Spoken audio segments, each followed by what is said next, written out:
Hi dears, welcome back to my channel. ഞാൻ എൻ്റെ കുഞ്ഞടുക്കളയിലെ കുഞ്ഞു പാചക വിശേഷവുമായിട്ട് വീണ്ടും എത്തിയിട്ടുണ്ട് കേട്ടോ. അപ്പോൾ എൻ്റെ എല്ലാ വീഡിയോകൾക്കും തരുന്ന സപ്പോർട്ടും സഹകരണവും ഞാൻ ഇതിലും പ്രതീക്ഷിക്കുന്നുണ്ട്. നിങ്ങളുടെ സപ്പോർട്ട് കൊണ്ട് മാത്രമാണ് എൻ്റെ വീഡിയോ ഓരോ ദിവസവും ഇതുപോലെ തന്നെ പോകുന്നത്. അതിലെനിക്ക് ഒരുപാട് സന്തോഷവുമുണ്ട് കേട്ടോ. അപ്പോൾ പുതുതായിട്ട് എൻ്റെ വീഡിയോ കാണുന്ന കൂട്ടുകാരുണ്ടെങ്കിൽ സബ്സ്ക്രൈബ് കൂടി ചെയ്തതിന് ശേഷം ഫുള്ള് വീഡിയോ വാച്ച് ചെയ്യണം. അപ്പോൾ നമുക്ക് വറുത്തരച്ച ചൂരക്കറിക്ക് ആവശ്യമായിട്ടുള്ള ഒരു ചൂര ഞാൻ എടുത്തിട്ടുണ്ട്. അത് നല്ലപോലെ തന്നെ ക്ലീൻ ചെയ്ത് എടുത്തിട്ടുണ്ട്. ഇനി നമുക്ക് ഇതിന് ആവശ്യമായിട്ടുള്ള അരപ്പ് കൂട്ടാണ് തയ്യാറാക്കേണ്ടത്.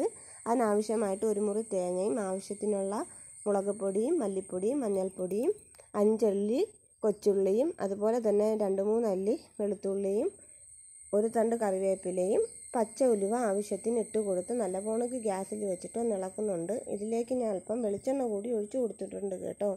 അതെന്തിനാണെന്ന് വെച്ചിട്ടുണ്ടെങ്കിൽ കരിഞ്ഞു പോകാതിരിക്കാനാണ്. അപ്പോൾ നമ്മുടെ അരപ്പ് കൂട്ടിന് ആവശ്യമായിട്ടുള്ള തേങ്ങയെല്ലാം ഞാനിവിടെ വറുത്തെടുത്തിട്ടുണ്ട്. ഇത് ഞാനൊരു മിക്സിയുടെ ജാറിലേക്കാണ് ഇനി മാറ്റി കൊടുക്കുന്നത്.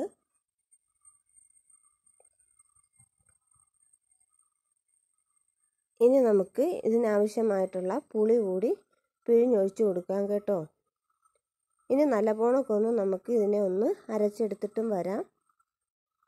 അപ്പോൾ നമ്മുടെ വറുത്തരച്ച ചൂരക്കറിക്ക് ആവശ്യമായിട്ടുള്ള അരപ്പെല്ലാം ഞാനിവിടെ റെഡിയാക്കി കൊണ്ടുവന്നിട്ടുണ്ട്. ഇനി ഞാൻ ഇതൊരു പാത്രത്തിലേക്ക് മാറ്റി കൊടുക്കുകയാണ്.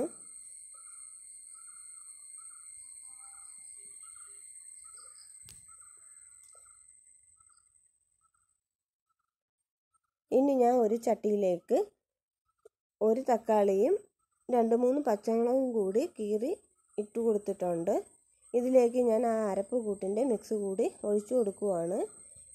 ഇനി ഞാൻ ഇതിലേക്ക് ഉപ്പാണ് ചേർത്ത് കൊടുത്തിട്ടുള്ളത്.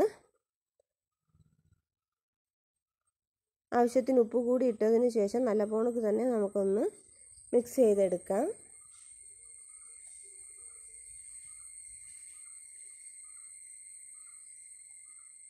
ഇനി നമുക്ക് ഇത് അടുപ്പിലേക്ക് വെച്ച് കൊടുത്ത് നല്ലപോലെ ഒന്ന് തിളപ്പിക്കണം. തിളച്ചതിന് ശേഷം മാത്രമാണ് ഞാൻ മീൻ ഇട്ട് കൊടുക്കുന്നത് കേട്ടോ. ഇതിലേക്ക് ഞാൻ അല്പം കറിവേപ്പില കൂടി ഇട്ട് കൊടുത്തിട്ടുണ്ട്. ഇനി നമുക്ക് മൂടി കൊടുത്ത് ഒന്ന് തിളപ്പിച്ച് എടുക്കേണ്ടതായിട്ടുണ്ട്. അപ്പോൾ നമ്മുടെ കറിയെല്ലാം ഇവിടെ തിളച്ച് കിട്ടിയിട്ടുണ്ട്. ഇനി ഇതിലേക്ക് മീൻ കഷ്ണങ്ങളാണ് ഇട്ട് കൊടുക്കുന്നത്.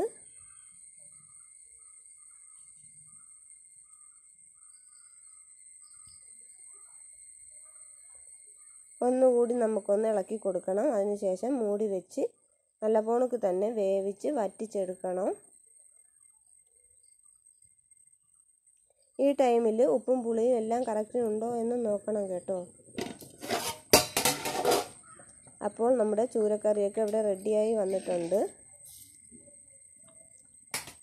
നമുക്ക് ഒന്നുകൂടി ഒന്ന് മൂടി കൊടുത്ത് ഇത്തിരി ഒന്ന് വറ്റാനായിട്ടുണ്ട്. അപ്പോൾ നമ്മുടെ ചൂരക്കറി എല്ലാം ഇവിടെ റെഡിയായി കിട്ടിയിട്ടുണ്ട്. അപ്പോൾ എൻ്റെ കൊച്ചു ഇന്നത്തെ വീഡിയോ ഇഷ്ടപ്പെട്ടിട്ടുണ്ടെങ്കിൽ ലൈക്ക് ചെയ്യാനും ഷെയർ ചെയ്യാനും സബ്സ്ക്രൈബ് ചെയ്യാനും മറക്കരുത്.